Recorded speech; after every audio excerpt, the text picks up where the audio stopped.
Yo, what is up guys, Delboy here, aka Blue Collar Sports TV. Hopefully you guys are doing well. If you're new here, smash that like, hit subscribe, all of that good stuff. So some fresh news in regards to the ever developing Conor Benn case. Of course in 2022, before the Chris Eubank Jr. fight, which was proposed, Conor Benn failed 2 tests for clomiphene, VADA tests, and ever since then the situation has been one big mess. As of right now, he does not hold a British Boxing Board of Control licence, and he can't fight in the UK.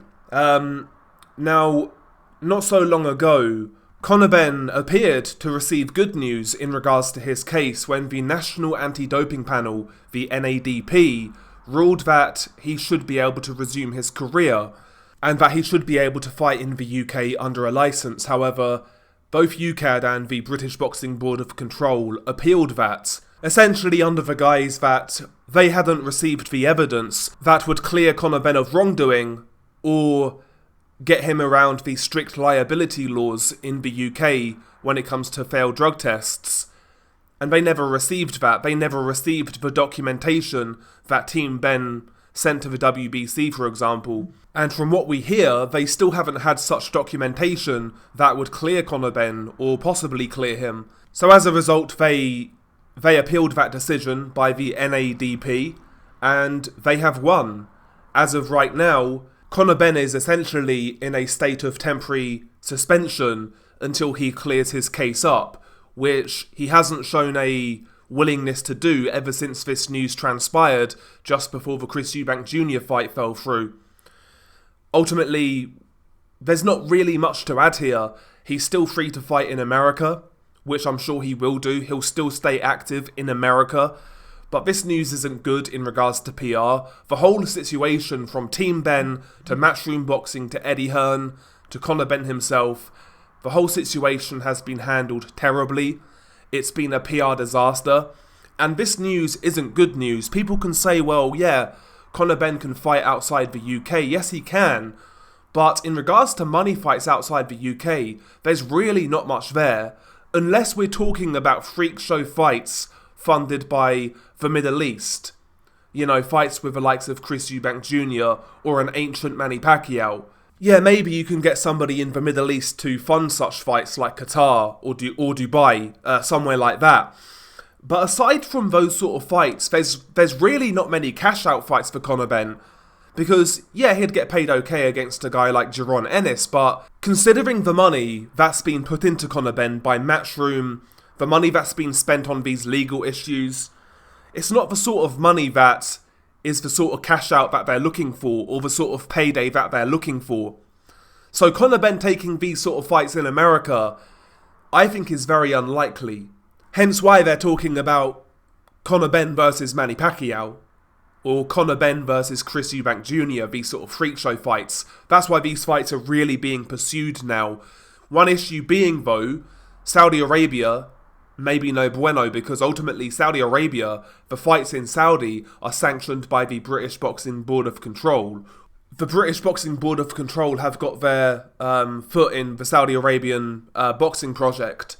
So aside from places like Dubai, I don't know where the money's coming from when it comes to Conor Benn, which is why this situation is terrible for Conor Benn and Matchroom, considering the money they've pumped into Conor. Because ultimately his bread and butter is in the UK, but Matchroom, Eddie Hearn, Conor Benn himself and Team Benn have essentially alienated themselves from the British audience, not answering this case, because ultimately most people are normies when it comes to drugs in boxing, and most people want a clear resolution on what's happened here. But ultimately Team Benn, Matchroom, Conor himself, they've been very evasive. Very, very evasive, and it's been a PR disaster on every level. You can't say it hasn't been a PR disaster. It's getting to the point now where surely Matchroom, the benefactors of Conor Benn and DAZN, surely it's getting to the point now where they're losing patience.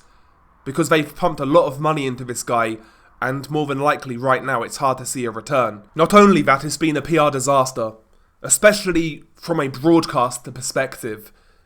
So if you're somebody from DAZN, surely now you're putting pressure on Team Benn just to answer to the board, Go to the board with whatever evidence that you do have, communicate with them, work with them, and see what happens. Because more than likely, it's gonna be a slap on the wrist. Probably a backdated ban, then maybe a 6-month ban on top of that. Something like that. You know, they'll come to some sort of compromise, and at least then there is a end in sight. And then maybe Conor Benn could resume his career. Of course, there's going to be a lot of bad blood for Conor Benn going forwards, but it's like the wrestling business. He's going to have atomic heat. He's going to be the #1 heel in British boxing. And naturally, that in and of itself is going to make a lot of money when he does come back. But in order to do so, he needs to answer to the board. Hold his hands up, provide what he does have, go from there. Accept what they give you, rebuild from there. But I expect this to drag on much longer, to be honest with you. I expect this to drag on much longer. I wouldn't be surprised if this ends up in the Court of Arbitration for Sports, to be honest. I could see it going that far. Conor Benn seems to be very stubborn, as does his team. And still there seems to be no end in sight. But yeah, we shall see. We shall see. We're not really any further ahead than we were a year ago, to be honest. It's been a crazy situation. But anyway, share your thoughts below. Been your guy Delboy. Peace.